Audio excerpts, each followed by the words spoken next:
लफ्जों का जोर बढ़ता जा रहा था।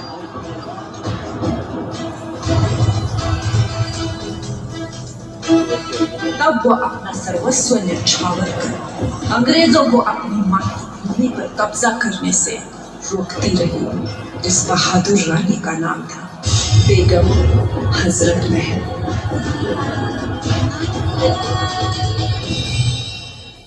वर्ष 1820 में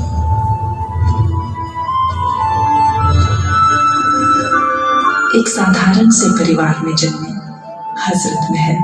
नाम था उमराव।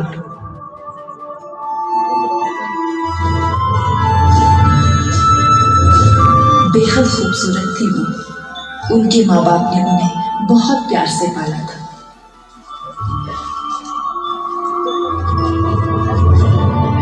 परंतु 14 साल की कच्ची उम्र में उमराव ने अपने माँ बाप को महामारी में खो दिया।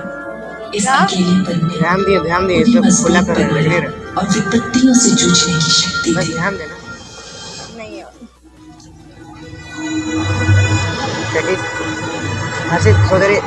सोच इसको YouTube पे डाल देगी वीडियो बना के।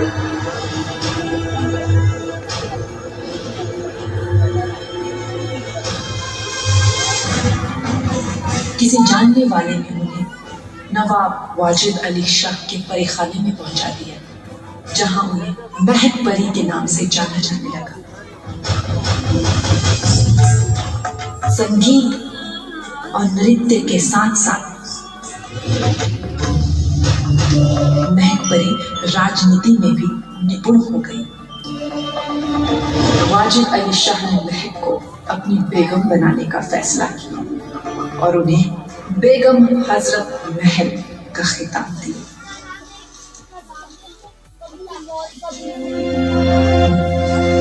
वाजिद अली शाह और महक परी की एक संतान हुई, जिसका नाम बिरजिस कदर रखा गया।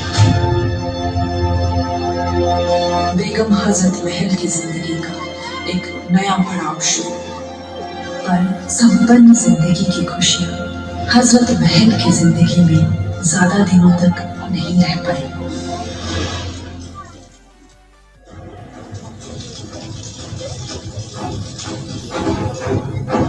अवध पर कब्जा करने के लिए अंग्रेजों ने वाजिद अली शाह को हर तरह से गैर जिम्मेदार और अयोग्य शासक घोषित कर दिया। Let it be proclaimed that Nawab Wajid Ali Shah is ruling Awadh in an incompetent manner, and he has no right to the throne. Drive him out of Awadh so that our path is clear. 1856 में उन्हें बंदी बनाकर कलकत्ता भेज दिया गया।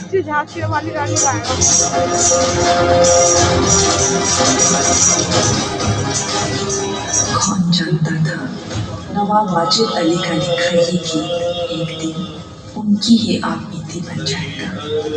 अवध को अलविदा कहने के साथ साथ नवाब ने बेगम हजरत को भी अलविदा कह दिया।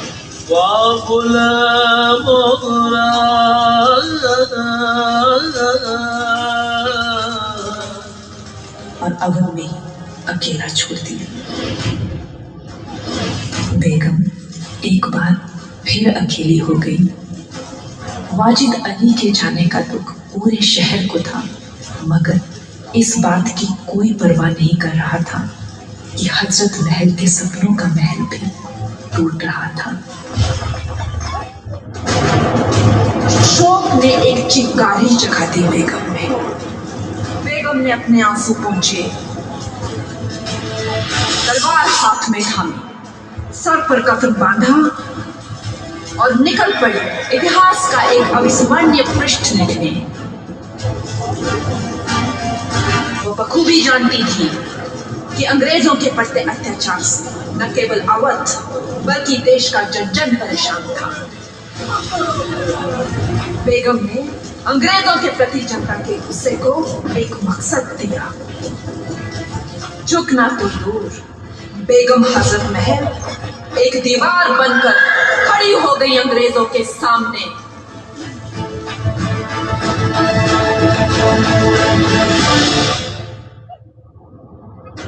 1857 में अंग्रेजों ने चर्बी वाले कारतूसों की नई एनफील्ड राइफल का उपयोग किया। इस घटना ने सिपाहियों के सालों साल से दबे हुए गुस्से को उकसाया और क्रांति छिड़ गई। मेरठ में अंग्रेजों के खिलाफ क्रांति की एक ज्वाला भड़क गई और क्रांति की ये चिंगारी लखनऊ तक आ पहुंची।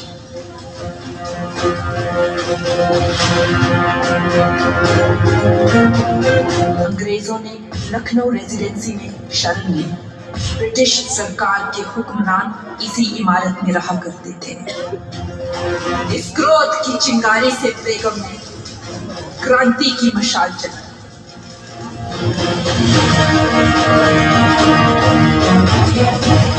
अंग्रेजों की नजर बेगम हजरत महल और उनके सैनिकों पर थी और यही उनकी सबसे बड़ी गलती थी।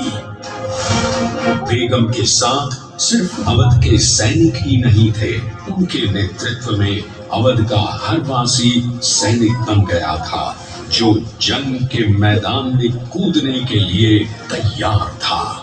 गोंडा, फैजाबाद, सलोन, सुल्तानपुर, सीतापुर, बहराइच के सारे क्षेत्र बेगम के साथ थे। हमें गुलाम बनाने की ख्वाहिश रखने वाले अंग्रेजों को मिटा के रख दो। एक भी फिरंगी रेजिडेंसी से बाहर ना आ सके। हमला! उन्होंने स्थानीय राजाओं और तालुकदारों की मदद से रेजिडेंसी पे धावा बोला। उन्होंने 35,000 से अधिक सिपाही और 25 तोपें रेजिडेंसी के अंदर तैनात की। मजाल थी कि बेगम की इजाजत के बिना हवा भी अंदर आ पाती। लखनऊ रेजिडेंसी इस समय बेगम की युद्ध कुशलता का प्रतीक बन चुका था। तोपों के प्रकोप से हेनरी लॉरेंस और मेजर बैंक्स की मृत्यु हो गई, जिससे अंग्रेजों को काफी क्षति पहुंची। भारतीय सिपाहियों के दृढ़ निश्चय से वहां के ब्रिटिश अफसर 86 दिन तक अपने कदम रेजिडेंसी से बाहर नहीं निकाल पाए और ना ही अंग्रेज अधिकारी उनसे संपर्क कर पाए। ये घेराबंदी बेगम की अंग्रेजों के खिलाफ सबसे बड़ी जीत थी।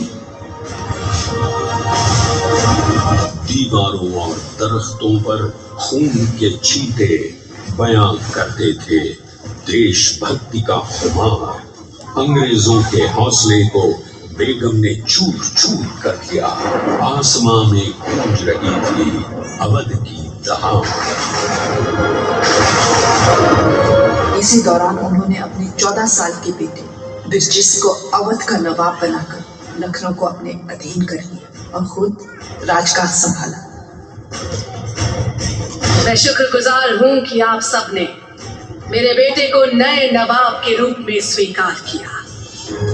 अब इसी तरह हम मिलकर एक ऐसी सेना बनाएंगे जो अंग्रेजों को मुंह तोड़ जवाब दे सके।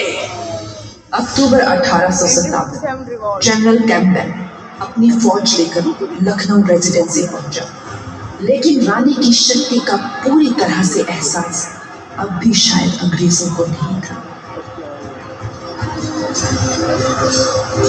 चाहे रेजिडेंसी में अंग्रेजों को बंद दरवाजों के पीछे रोकना हो या फिर सिकंदराबाद में अंग्रेजों के हर वार का जबरदस्त पलटवार करना, बेगम और उसकी फौज की ताकत और हौसलों को देखकर अंग्रेज तिलमिला उठे।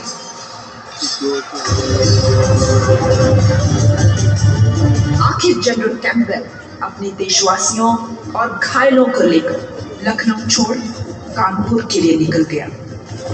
अवध के लोगों की खुशियों का ठिकाना नहीं रहा, लेकिन कैम्पबेल ने हार नहीं मानी और फिर से तैयारी की और 40,000 सैनिकों के साथ बेगम और उसकी सेना पर हमला कर दिया। बेगम हजरत ने अपनी फौज को जंग के लिए फिर प्रेरित किया। ये जंग सिर्फ अवध की जमीन के लिए नहीं, बल्कि हमारे आने वाले कल के लिए है। ये हमारा देश है और इस पर हमारा ही हक है। जो हमसे ये हक छीनेगा हम उससे उसकी जिंदगी छीन लेंगे। हमला! मूसा बाग में फिर घमासान टक्कर हुई और यही हुई अवध में अंग्रेजों के साथ आखिरी जंग। बेगम जीत जान सकती। रिवाजों के हर नियम को लांघ कर ये वो महक परी थी जिसने चेहरे से पर्दा उठाया और मैदान में उतर खड़ी। पर अंग्रेजों ने लखनऊ पर कब्जा कर लिया और बेगम और उसकी सेना को शहर से बाहर कर दिया। अंग्रेजों ने उन्हें कुछ भत्ता देने की भी कोशिश की, जिसे स्वाभिमानी हजरत ने ठुकरा दिया।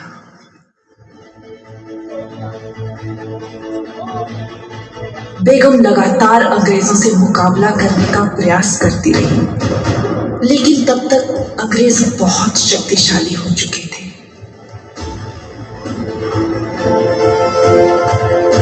बेगम का खजाना खाली हो चुका था, हालात काफी बिगड़ चुके थे, लेकिन इसके बाद भी हजरत महल नहीं चाहती थी कि वो अंग्रेजों की बंदी बने। बेगम हजरत महल नहीं चाहती थी कि उनके जज्बे को कोई हरा सके, इसलिए वो अपने बेटे के साथ नेपाल चली गई।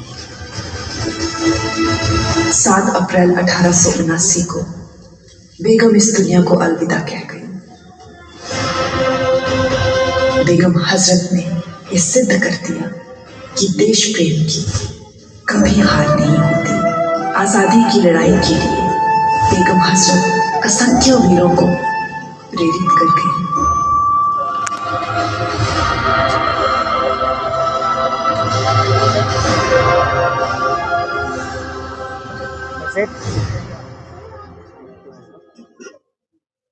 अग्नि की लपक हूं मैं, शक्ति का आधार हूं, गूंजती रहे सदा ऐसी एक झंकार हूं। मातृभूमि पर गौरव है, अभिमान है, जो कभी झुके नहीं, ऐसी एक ललकार हूं।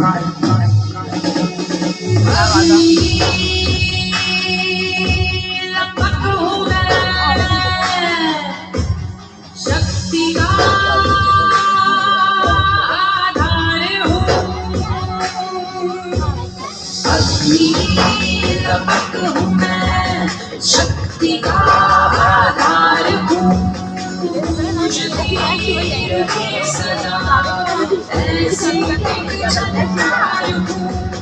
मातृभूमि पर मुझे गौरव है, अभिमान है, जो कभी झुकी नहीं, ऐसी एक ललकार हूँ।